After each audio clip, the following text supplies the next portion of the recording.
அரசின் அலட்சியத்தால் செத்த பையனுக்கு ஒன்றும் கிடையாது. அரசை மதிக்காம, அரசு போட்ட சட்டத்தை மதிக்காம, திருட்டுத்தனமா கள்ளசாராயம் குடிச்சு செத்தவனுக்கு 10 லட்சம் ரூபாய். இதுதான் சார் திராவிட மாடல் அரசாங்கம். இந்த அரசாங்கம் செயல்படல. மோகனுக்கு என்ன பதவி தரலாம், மருமகனை வச்சு என்ன சம்பாதிக்கலாம், எந்த நாட்டில் போய் எவ்வளவு இன்வெஸ்ட் பண்ணலாம், இதுக்கு தான் இந்த ஆட்சி அதிகாரம் நடக்குதுங்க.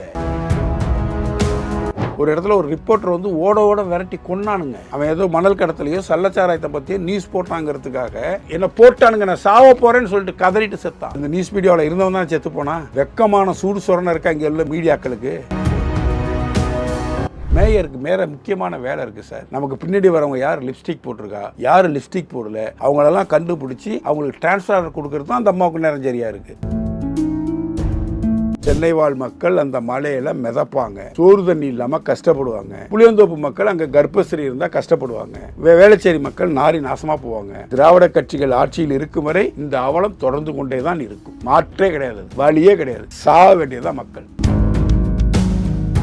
தமிழ்நாட்டு மந்திரி சபையில எத்தனை மந்திரிகள் மீது ஊழல் வழக்குகள் இருக்குது, எனக்கு டீடைல் கொடுங்கன்னு கேட்டா அந்த கட்சிக்கு ஓட்டு போட்ட ஒவ்வொருத்தரும் வெக்கி தலை குனிஞ்சு சாவணும்.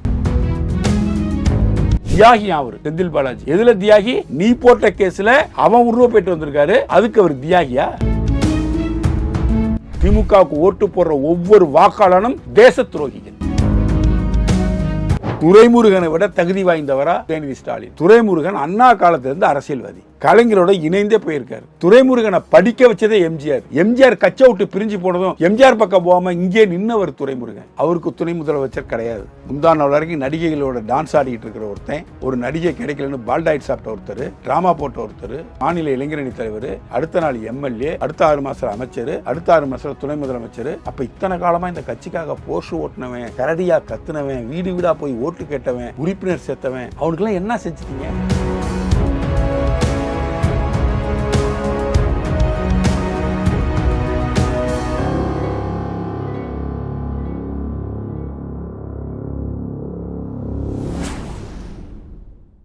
ரியலோர் நேயர்களுக்கு வணக்கம். இன்றைய நேர்காணலுக்காக நம்முடன் இணைகிறார் அரசியல் விமர்சகர் நடிகர் ரவி அவர்கள். வணக்கம் சார். வணக்கம். வணக்கம் தம்பி. சார், மழைநீர் கால்வாயில் அசோக் நகரில் ஒரு இளைஞர் 30 வயசு மதிக்கத்தக்கக்கூடிய ஒரு இளைஞர் வந்து விழுந்து இறந்துடுறாரு. இதுக்கு வருத்தத்தை மட்டுமே மேயர் வந்து பதிவு செஞ்சுருக்காங்க. இந்த இறந்து ஒரு நாளை கடந்த நிலையிலும் அது முழுமையாக க்ளோஸ் பண்ணலை அப்படின்றது அங்கேருந்து வர தகவல்கள் நம்ம சொல்லிட்டு இருக்காங்க. ஸோ அதை கடந்து பார்த்திங்கன்னா மழைநீரில் எப்படியெல்லாம் இப்போ பருவமழையில் எப்படிலாம் செயல்படணும்னு சொல்லிட்டு ஒரு ஆய்வுக் கூட்டத்தை முதல்வர் தலைமையில் நடந்தது இது.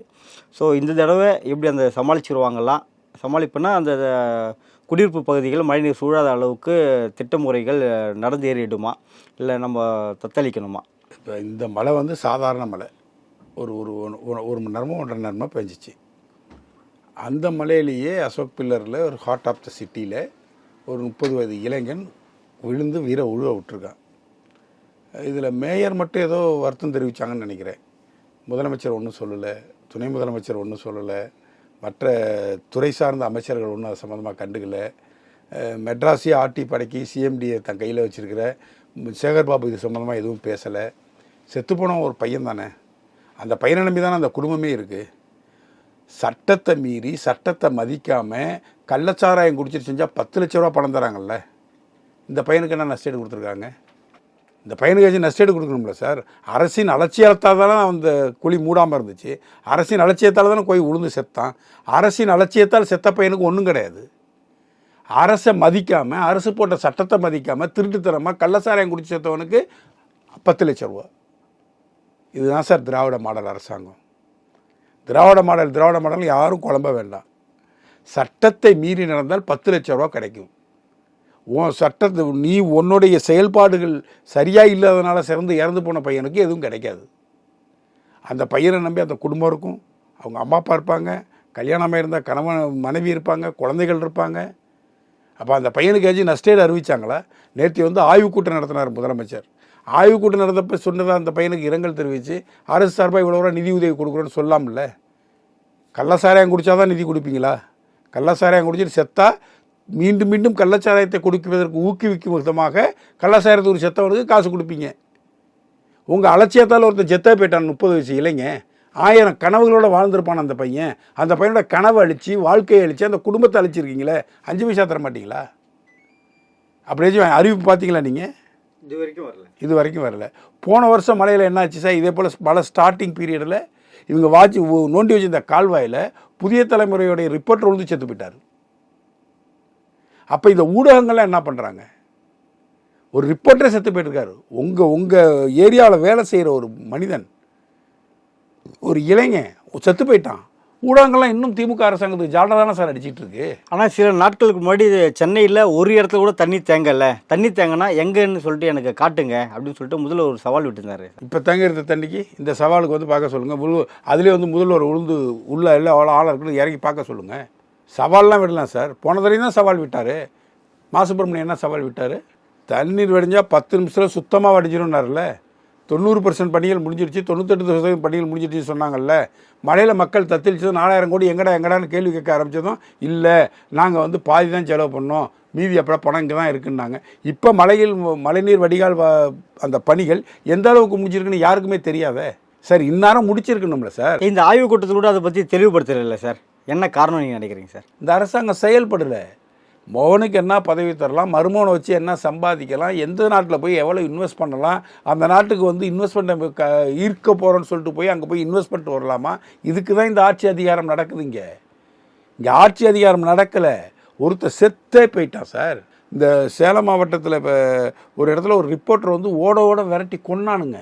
அவன் ஏதோ மணல் கடத்தலையோ சல்லச்சாராயத்தை பற்றியோ நியூஸ் போட்டாங்கிறதுக்காக அந்த பையனை நான் என்ன போட்டானுங்க, நான் சாவ போகிறேன்னு சொல்லிட்டு கதறிட்டு செத்தான். வந்துட்டானுங்க நான் சாவ போகிறேன்னு சொல்ல வெட்டுறானுங்க. என்னாச்சு அந்த கேஸு? அது சம்பந்தமாக இந்த மீடியாக்கள் ஏதாச்சும் கருத்து தெரிவித்தாங்களா? அது சம்பந்தமாக ஃபாலோ அப் நியூஸ் கொடுத்தாங்களா இந்த மீடியாக்கள்? அவனும் ஒரு நியூஸ் மீடியாவோடைய ரிப்போர்ட்டர் தானே. அந்த நியூஸ் மீடியாவில் இருந்தவன் தான் செத்து போனான். வெக்கமான சூடு சொரணை இருக்கா இங்கே உள்ள மீடியாக்களுக்கு. மீடியாக்காரன் செத்து போயிருக்கான், அதை கூட நீங்கள் கண்டுக்க மாட்டேங்கிறீங்க. இப்போ யாரோ ஒருத்தர் முகம் தெரியாத அசோக் பில்லர் வந்து செத்து போயிட்டா என்ன பண்ணுறது? மேயருக்கு முக்கியமான வேலை இருக்குது சார். நமக்கு பின்னாடி வரவங்க யார் லிப்ஸ்டிக் போட்டிருக்கா, யார் லிப்ஸ்டிக் போடல, அவங்களெல்லாம் கண்டுபிடிச்சி அவங்களுக்கு டிரான்ஸ்ஃபர் கொடுக்குறது தான் அந்த அம்மாவுக்கு நேரம் சரியாக இருக்குது. மழை வந்துச்சுன்னா ரெயின் வருது, தண்ணி ஓடுது அப்படின்னு ஒரு பேட்டி கொடுக்கும். அந்த அம்மா ஜீரோ தானே சார். சேகர்பாபு தானே இங்கே எல்லாத்தையும் நிர்வாகம் பண்ணிகிட்ருக்காரு. அவர் தானே சிஎம்டி பெருநகர வளர்ச்சி குழுமத்தினுடைய அமைச்சர் அவர் தானே இருக்கார். நகராட்சித்துறை கையாளுறது வந்து கேஎன்ஆர் தானே. அந்த இடத்த வந்து இந்நேரம் ஆய்வு பண்ணாங்களா யாராச்சும், அமைச்சர்கள் யாராச்சும்? அந்த தொகுதி எம்எல்ஏ போய் யாராச்சும் ஆய்வு பண்ணாங்களா? பார்த்தீங்களா, கேள்விப்பட்டீங்களா? ஒரு பையன் விழுந்து தன் உயிரே விட்டுட்டான் சார். அந்த பகுதியில் இருக்கக்கூடிய அந்த பகுதி வார்டு கவுன்சிலர் போனாரா, எம்எல்ஏ போனாங்களா, அமைச்சர் போனாங்களா, மேயர் போனாங்களா, யாராச்சும் ஆய்வு நடத்தினாங்களா? கீழே உள்ளதான் செத்து போயிட்டான். ஒரு சாரி கார்டு எடுத்து அந்த இடத்துல வச்சுட்டு முடிஞ்சு போச்சு, பணி முடிந்தது. நீங்கள் இன்னொரு விஷயம் தெரியுங்களா, அசோக் பில்லர் டு கேகே நகர் நீங்கள் போனீங்கன்னா ஒரு ஜங்ஷன், அந்த கேஎம் ஹாஸ்பிட்டல் போகிற அந்த ஜங்ஷனில் வருஷக்கணக்காக தோண்டி போட்டுகிட்டே இருப்பாங்க. ஏன் தோன்றாங்கன்னு தோன்றவங்களுக்கு தெரியாது, பப்ளிக்குங்க தெரியாது. நான் சென்னை வந்து 20 வருஷம் ஆகுது. எப்போ பார்த்தாலும் அந்த இடம் தோண்டி தான் கிடக்கும், சுற்றி மண்ணாக கிடக்கும், நடுப்புற குழியாக இருக்கும், திரும்ப மூடுவாங்க, திரும்ப 3 மாதத்தில் திறப்பாங்க. இதுதான் திராவிட மாடல் லட்சணம். அங்கே என்ன பிரச்சனை, அங்கே ஏன் பிரச்சனை வருது, அந்த பிரச்சனை வரதுக்கான காரணம்னா அடிக்கடி அங்கே நோண்டுறமே. அது ஒரு ஜங்ஷன் ஆச்சே. எம்ஜிஆர் நகருக்கு போகிற மக்கள் லெஃப்ட்டில் போகணும், கேகே நகருக்கு போகிற மக்கள் ரைட்டில் போகணும். இந்த இடத்துல அடிக்கடி நோண்டுறமே. இந்த நோண்டுறதுனுடைய தீர்வை இன்னைக்காச்சும் இந்த அரசாங்கம் கொடுத்துருக்கா, இந்த மாநகராட்சி கொடுத்துருக்கா? இவங்களுக்கு மக்கள் நலம் சார்ந்து பணி செய்யக்கூடிய எந்த விதமான கோட்பாட்டுக்குள்ளே இவங்க இல்லை சார். இவங்க எவ்வளவு எந்த திட்டத்தில் சம்பாதிக்கலாம். இந்த ஆண்டு பருவமழையே எந்த அளவுக்கு மக்கள் மிதப்பாங்க, போன வருஷத்தோட சீரியஸாக மிதப்பாங்க. எந்த தீர்வும் நடக்காது. அந்த 10 நாள் மக்கள் ஐயோ ஐயோ ஐயோ குறிப்பிட்ட அளவு மழை பெய்தால் திமுக அரசு சமாளித்து விடும். எதிர்பார்த்ததை விட அதிக அளவு மழை பெய்து விட்டால் ஒரே நாளில் 90%, ஒரே நாளில் 90% மழை பெய்யலையே, 1% கூட மழை பெய்யலையே. அதுலேயே வானிலை ஆராய்ச்சி சரியா தகவல் சொல்ல மாட்டுது அப்படி சொல்லிட்டாங்கன்னா அவங்க என்ன வேணாலும் சொல்லுவாங்க சார். தனியாக ஒரு வானிலை ஆராய்ச்சி மையத்தை ஸ்டேட் போர்டுக்கு ஆரம்பிச்சிக்க வேண்டியது தானே. அதுக்கு ஆரம்பிக்க போகிறோன்னு சொல்லி நிதியெலாம் ஒதுக்குறதா சொல்லிட்டு சொன்னாங்களே. அதெல்லாம் போன மலையில் வந்து பேசுனாங்களே, நிதியெலாம் ஒதுக்கியாச்சு இல்லை, அதையும் செயல்பாட்டு கொண்டு வரல. உங்களுக்கு தான் மத்திய அரசு செய்யக்கூடிய வானிலை ஆராய்ச்சி மையம் உங்களுக்கு ஒழுங்காக ரிப்போர்ட் தராது. மாநில அரசாங்கம் அதை செஞ்சுக்கலாமே. அதுக்கு கோடிக்கணக்கான ரூபா நிதியெலாம் ஒதுக்குனீங்களே, அந்த நிதி என்னாச்சு? நீங்கள் தானே செய்ய போகிறேன்னு சொன்னீங்க. இந்த மலையிலையும் இந்த மக்கள், சென்னை வாழ் மக்கள் அந்த மலையில் மிதப்பாங்க, சோறு தண்ணி இல்லாமல் கஷ்டப்படுவாங்க. புளியந்தோப்பு மக்கள் அங்கே கர்ப்பஸ்திரி இருந்தால் கஷ்டப்படுவாங்க. வேளச்சேரி மக்கள் நாரி நாசமாக போவாங்க. அந்த 10 நாள் எல்லாம் வடிஞ்சதுக்கு அப்புறம் 2026 திமுகவுக்கு ஓட்டு போடுவோம். செயலியெல்லாம் அறிமுகப்படுத்திட்டேன், இது போல் ஒரு செயலி ஒன்று ஆப் ஒன்று இருக்குன்னு சொல்லியிருக்காரு. நிறைய முன்னெச்சரிக்கை நடவடிக்கைலாம் பண்ணிட்டேன்னு சொல்கிறல. இல்லை, அந்த முன்னெச்சரிக்கை நடவடிக்கைகள் வந்து தண்ணி போகிற சீரான இடமா, இல்லை வெள்ளம் வந்துட்டா நம்மளை பாதுகாத்தவங்க ஒரு இடமாமா? இல்லை தம்பி, நான் என்ன சொல்கிறேன், இன்னென்ன பணிகளை இப்படிலாம் செஞ்சுருக்குறோம். மழைநீர் வடிகால் வாரியம் போன தடவை வந்து வேலைச்சேரில் இப்படி ஒரு பிரச்சனை வந்துச்சு, அதை சரி பண்ணுறதுக்கு இப்படி தீர்த்து வச்சுருக்குறோம். புளியந்தோப்பு பகுதியில் இப்படி பிரச்சனை வந்துச்சு, அதை சரி பண்ணுறதுக்கு இந்த வேலைகளை நாங்கள் செஞ்சுருக்குறோம். அரசாங்கம் என்னென்ன பணிகளெல்லாம் செஞ்சு முடிச்சிருக்குது. இருந்தாலும் ஒரு குழுக்கள் அமைக்கிறோம், ஒரு செயலியை தர்றோம். இப்படியா ரிப்போர்ட் இருக்குது? ஒருத்தர் கூட இறந்துவிடக்கூடாது என்று கட்டளையிட்டு இருக்கிறார் முதல்வர். IAS அதிகாரிகளை பொறுப்பாளர் நியமித்திருக்கிறார் முதல்வர். இப்படி என்ன போன வருஷத்துக்கும் இந்த வருஷத்துக்கும் என்ன செஞ்சேன்னு ஒரு அறிக்கை வேணும்ல, ஒரு டேட்டா வேணும்ல. அது இருக்கா? முக்கியமாக 4-5 பகுதி தானே சார் பெருசாக பாதிக்கப்பட்டது. அந்த பகுதிகளை இந்த மழையில் பெருமழை வந்துட்டால் 3 நாள் பெய்ய வேண்டிய மழை ஒரே நாளில் பெஞ்சு ஏதாச்சும் நாசம் வந்துட்டால் இப்படிலாம் சரி பண்ணுறது நாங்கள் இன்னென்ன திட்டங்களை வகுத்துருக்கோம், இன்னென்ன செயல்களை செஞ்சுருக்கிறோம், இன்னென்ன ப்ராஜெக்டை பண்ணி முடிச்சிருக்கோம்னு சொல்லணும்ல. அதே போல் ஒன்றுமே சொல்லியே சார், ஒன்றுமே சொல்லியே. இந்த தடவை அதிக மழை பெய்ய தான் போகுது. இந்த சென்னை மக்கள் மிதக்க தான் போகிறாங்க. அனுபவிக்க வேண்டியதை அனுபவித்து தான் தீருவாங்க. இந்த திராவிட கட்சிகள் ஆட்சியில் இருக்கும் வரை இந்த அவலம் தொடர்ந்து கொண்டே தான் இருக்கும். மாற்றே கிடையாது, அதுக்கு வழியே கிடையாது. சாக வேண்டியதான் மக்கள். தமிழ்நாட்டில் எத்தனை அமைச்சர்கள் மீது வழக்குகள் நிலுவையில் இருக்குது, அந்த வழக்குகள் விவரங்களை எங்களுக்கு தாக்கல் பண்ணணும்னு சொல்லிட்டு உச்சநீதிமன்றம் உத்தரவு போட்டிருக்காங்க. எதனால் இப்போ இந்த கெடுபிடி சார்? இதை விட ஒரு மானக்கேடு, வெக்கக்கேடு, அசிங்கம் தமிழக மக்களுக்கு ஆச்சிருக்கா? ஓட்டு போடுற ஒவ்வொருத்தனுக்கும் இதை விட வெக்கமான சூடு சொல்றேன் இறந்துட்டு நிற்க தவிக்க வேண்டிய அவசியம் இருக்கா? இதில் உச்சநீதிமன்றம் கேட்டது அமைச்சர்களுக்கு, மக்களுக்கு எதுக்கு நீங்கள்? அந்த அமைச்சர்களை தேர்ந்தெடுத்தவன் யாரு? அந்த அமைச்சருக்கு ஓட்டு போட்டவன் யாரு? அந்த அமைச்சர்களை வச்சிருக்க கட்சிக்கு ஓட்டு போடுறவன் யாரு? யார் சார் ஓட்டு போடுறா? திமுக காரன் மட்டும்தான் ஓட்டு போடுறானா? சார், இதுக்கு முன்னாடி அதிமுக ஒரு ஆன்டி இன்கம்பன்சி வர்றது தானே இயல்பு தானே அது தமிழ்நாட்டில். நீ அவனுக்கு ஓட்டு போட்ட, அவன் ஜெயிச்சு வந்தான். ஜெயிச்சு வந்த 3 மாதத்தில் பொன்முடி ஒரு கேஸ்லேருந்து வெளியே வராரு. அதில் 1008 சிக்கல். ஜட்ஜ்மெண்ட்டை கொடுத்துட்டு அந்த ஜட்ஜி ரிட்டையர் ஓடிவிட்டார். 3500 பக்கம் ரிப்போர்ட்டை படித்து கிட்டத்தட்ட 30-40 சாட்சிகளை விசாரித்து 10 நாளில் ஜட்ஜ்மெண்ட் கொடுத்து பொன்முடியை விடுதலை பண்ணிட்டு அந்த ஓடிவிட்டார். தங்கம் தென்னரசு, KKSSR 2 பேருக்கும் ஒரே மாதிரியாகவே அந்த அவங்க மேலே இருந்த வழக்கை தள்ளுபடி பண்ணுறாங்க. அதை ஒரு உயர்நீதிமன்ற நீதிபதி சோமோட்டோவை எடுத்து வழக்கை எடுத்திருக்கிறாரு. அதெல்லாம் நியூஸில் வந்துச்சு இல்லை, அதெல்லாம் நீ பார்த்தில்ல, அதெல்லாம் நீ படிச்சில்ல, அதெல்லாம் நீ கேட்டில்ல. அப்புறம் 2024 போய் அவனுக்கு ஓட்டு போடுற வெக்கமா இல்லை? அவன் தான் தப்பு பண்ணுறான்னு தெரியுது இல்லை. தப்பு பண்ணுறவனை தேர்ந்தெடுத்து ஓட்டு போட்டு தேர்ந்தெடுக்கக்கூடிய இந்த ஜனங்கள் தான் முதல் குற்றவாளி. இது அசிங்கம், தமிழ்நாட்டுக்கே அசிங்கம். ஒரு உச்சநீதிமன்றம் உட்காந்துக்கிட்டு தமிழ்நாட்டு மந்திரி சபையில் எத்தனை மந்திரிகள் மீது ஊழல் வழக்குகள் இருக்குது எனக்கு டீட்டெயில் கொடுங்கன்னு கேட்டால் அந்த கட்சிக்கு ஓட்டு போட்ட ஒவ்வொருத்தரும் வெக்கி தலை குனிஞ்சு சாவணும். இன்னொரு தடவை ஓட்டு போடக்கூடாதுங்கிற முடிவை எடுக்கணும். இது என்ன சார் இது? உதயநிதி ஸ்டாலினுக்கு என்ன தகுதி இருக்கு அடிப்படையில் அவங்க வந்து துணை முதலமைச்சர் பதவி கொடுத்துருக்குறாங்க? ஒருத்தன் நீ சொன்ன ஊழல் குற்றச்சாட்டில், முதலமைச்சர் MK ஸ்டாலின் சொன்ன ஊழல் குற்றச்சாட்டில், திமுக தொடர்ந்த ஊழல் வழக்கில் ஒருத்தன் ஜெயிலுக்கு போயிட்டு வந்திருக்கிறான். அவனுக்கு அதே போர்ட்ஃபோலியோட திரும்ப மந்திரி சபைக்குள்ள இடம் கொடுக்குறான். அவனுக்கு நீ திரும்ப ஓட்டு போடுவீன்னா நீலாம் வாழ்ந்து என்ன பிரயோஜனம் நான் கேட்குறேன். அவனுக்கு தான் ஓட்டு போடுவேன். மக்கள் மீது பயம் இருக்கா? மக்கள்கிட்ட பயம் இருக்கா சார்? இந்த அரசாங்கத்துக்கும் இந்த கட்சிக்கும் இந்த திமுகவுக்கும் திமுக தலைமைக்கும் MK ஸ்டாலினுக்கும் மக்கள் மேலே பயம் இருக்கான்னு நான் கேட்குறேன். மக்களை நினச்சி ஒரு நிமிஷம் யோசித்து மக்கள் நம்ம மாற்றி ஓட்டு போட்டுருவானே, மக்கள் நம்மளை தண்டிச்சிருவானுங்கிற எண்ணம் இருக்கா? எண்ணம் இல்லை. காசை கொடுத்து விலைக்கு வாங்கிடலாம், கூட்டணி கட்சிகளை காசை கொடுத்து விலைக்கு வாங்கிடலாம், வாக்காளர்களை காசை கொடுத்து விலைக்கு வாங்கிடலாம், நம்ம ஜெயிச்சிடலாம், திரும்ப வந்து உட்காந்து நம்ம என்ன வேணாலும் அட்டூழியம் பண்ணலாம், தர்ம நியாயத்துக்கெல்லாம் நம்ம ஆட்படையே தேவையில்லை அப்படிங்கிற நிலைப்பாடு தானே சார் எடுத்திருக்கு. அந்த அடிப்படையில் தானே செந்தில் பாலாஜிக்கு பதவி கொடுத்துருக்குறாங்க அதே போர்ட்ஃபோலியோட. இதில் வந்து அவருக்கு மன உறுதி இருந்துருச்சான், அவருக்கு வந்து லட்சியம் பெருசான், தியாகி அவர் செந்தில் பாலாஜி. எதில் தியாகி? நீ போட்ட கேஸில் அவன் உருவ போயிட்டு வந்திருக்காரு, அதுக்கு அவர் தியாகியா? ஏதாச்சும் தர்ம நியாயம் இருக்கா? திமுகவுக்கு ஓட்டு போடுற ஒவ்வொருத்தரும் தேச துரோகிகள் நான் குற்றச்சாட்டை சார் இந்த இன்டர்வியூ மூலியமாக. திமுகவுக்கு ஓட்டு போடுற ஒவ்வொரு வாக்காளனும் தேச துரோகிகள், இந்த தேசத்துக்கு எதிரானவங்க. அப்படிதான் நான் பார்க்குறேன். ஏன்னா இவ்வளோ பெரிய அட்டூழியம் நடக்குது. ஒரு நாம் கேவாஸ் ஒரு மாதம் காத்திருந்து ஒரு அமைச்சர் பதவி கொடுத்துருக்கலாம்ல. இவர் ரிலீஸ் ஆகிறதுக்காக காத்துக்கிட்டே இருக்காங்க. இவர் துணை முதலமைச்சர் கொடுக்கணும் உதயநிதி ஸ்டாலினுக்கு. தள்ளி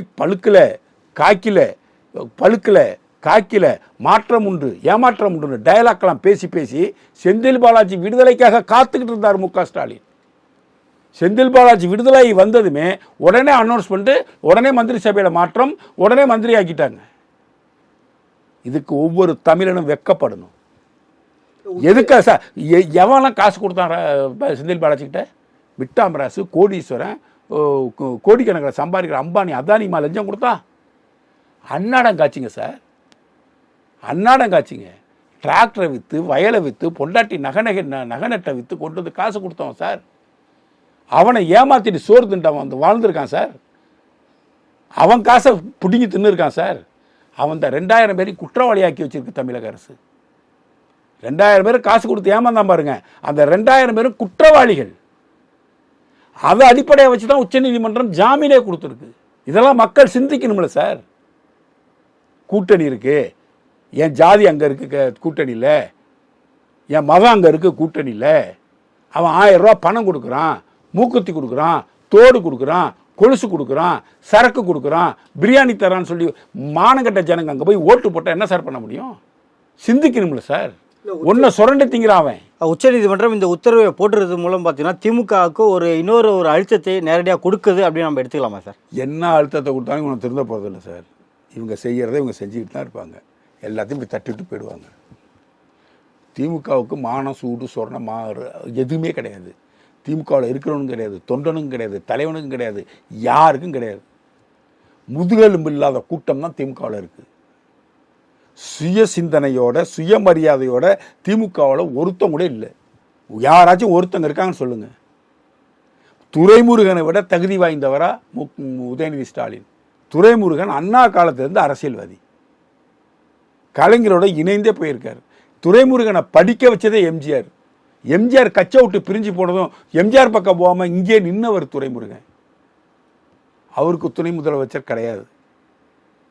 முந்தா நாள் வரைக்கும் நடிகைகளோட டான்ஸ் ஆடிக்கிட்டு இருக்கிற ஒருத்தன், ஒரு நடிகை கிடைக்கலன்னு பால்டாய்ட் சாப்பிட்ட ஒருத்தர், ட்ராமா போட்ட ஒருத்தர், நேற்று எம்எல்ஏ, நேற்று வந்து மாநில இளைஞரணி தலைவர், அடுத்த நாள் எம்எல்ஏ, அடுத்த 6 மாதம் அமைச்சர், அடுத்த 6 மாதம் துணை முதலமைச்சர். அப்போ இத்தனை காலமாக இந்த கட்சிக்காக போர்ஷு ஓட்டினவன், கரடியாக கத்துனவன், வீடு வீடாக போய் ஓட்டு கேட்டவன், உறுப்பினர் சேர்த்தவன், அவனுக்கெல்லாம் என்ன செஞ்சிட்டீங்க? கலைஞரோட பேரன் ஸ்டாலினோட பையங்கிற ஒரே தகுதியின் அடிப்படையில் நீங்கள் ஒருத்தருக்கு இவ்வளோ பெரிய பதவியை கொடுப்பீங்க. தொண்டெல்லாம் அங்கே செத்துக்கிட்டு இருக்காங்க. விழுப்புரம் மாவட்டத்தில் பொன்முடியை தவிர்த்தோ, பொன்முடி பையனை தவிர்த்தோ ஒரு கட்சிக்காரன் எம்எல்ஏ ஆகிட முடியுமா? வெளியே வந்துட முடியுமா?